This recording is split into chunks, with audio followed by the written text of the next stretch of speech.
The scandal has brought protesters to the streets of Istanbul demanding the prime minister's resignation. Many Turks have become increasingly angry in recent years over what they see as excessive moves toward Islamization. The alleged corruption rekindled their activism, last seen in a series of protests during the summer. This time, the protests were triggered by allegations that led to dozens of arrests, including the sons of two cabinet ministers alleged to have been involved in payoffs for real estate deals involving large amounts of cash and gold. Prime Minister Recep Tayyip Erdoğan replaced those ministers this week, along with 8 others, but the moves failed to stop calls for his resignation. Indeed, one of the fired ministers said the prime minister should step down too.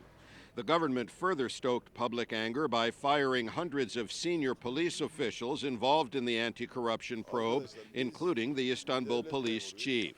Prime Minister Erdoğan, who has been in office for 12 years, called the police operation extremely dirty. Emniyette yapılan değişiklikler valilerimizin şu anda He said police officers had abused their authority and that the government was within its rights to remove them.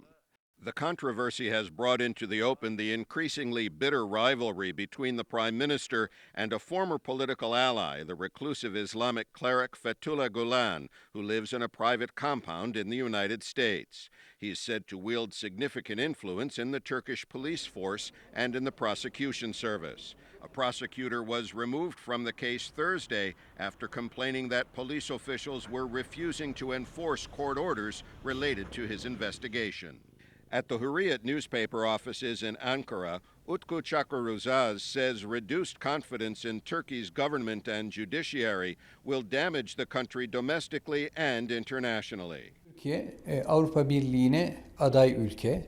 AB As a candidate for European Union membership, Turkey pledged to comply with EU standards in all fields. And one of the most important is the rule of law and maintaining the freedom and impartiality of the justice system. Turkey's EU membership bid is perennially on the back burner, and this scandal will likely keep it there.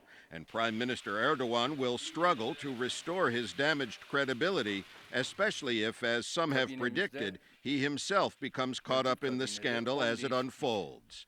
Al Pessin, VOA News, London.